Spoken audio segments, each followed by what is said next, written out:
ये कि दोहरी शिक्षा प्रणाली देश एवं समाज के लिए विघटनकारी साबित हो रही है। हम मांग करते हैं कि दोहरी शिक्षा प्रणाली को समाप्त करके सभी नागरिकों को निःशुल्क अनिवार्य व समान शिक्षा की व्यवस्था लागू की जाए। और ये छठवीं मांग रावत जी लगातार उठाते हैं, बहुत महत्वपूर्ण मांग है। ये कि आजादी के बाद जब जरूरतमंद और गरीब लोगों को भूमि आवंटन किए जाने की जरूरत थी, तो भूमि आवंटित न हो सके, इसके लिए देश के अनेक गांवों में ग्राम समाज की भूमि को वन विभाग को सौंप दिया गया। पर्यावरण संरक्षण के लिए जरूरी यह था कि हरे पेड़ों की कटान पर प्रभावी रोक लगाई जाती।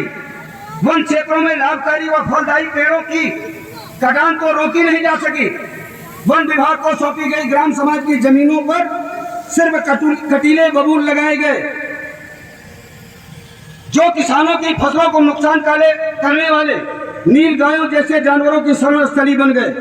जबकि तमाम भूमिहीन किसान भूमि मांग करते हैं कि ग्राम समाज की ऊसर बंजर जमीनें जो वन विभाग को सौंपी गई, उन्हें पुनः ग्राम समाज को सौंपकर भूमिहीनों को भूमि आवंटन किया जाए। हमारी ये भी मांग है कि वन विभाग के अंदर जो कटीले बबूलों के पेड़ लगे हैं, कांटेदार पेड़ लगे हैं, उन वन भूमियों को कटीले पेड़ों से मुक्त कराकर आम, जामुन, आंवला जैसे लाभदायक वृक्षों को लगाया जाए।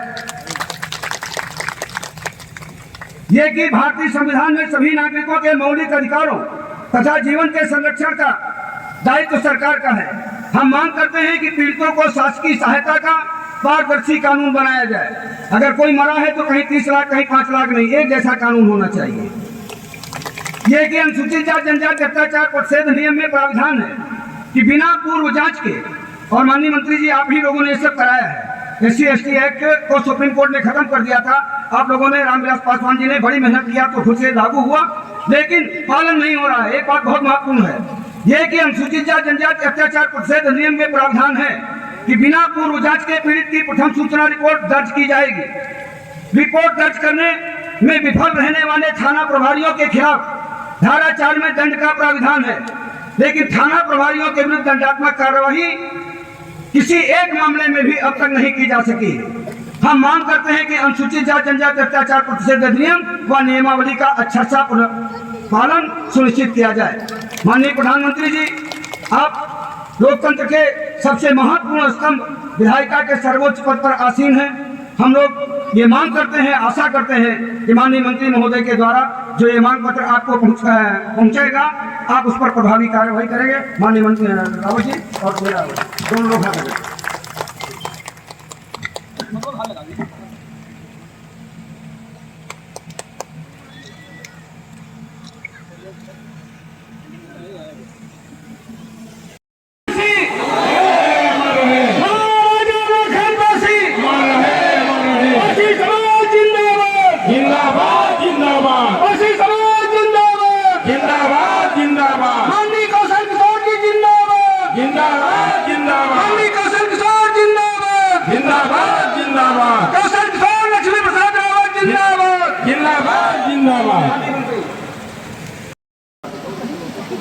आयोजित किया गया है। इसमें इसके अगुवा और राष्ट्रीय अध्यक्ष भैया लक्ष्मी प्रसाद रावत जी,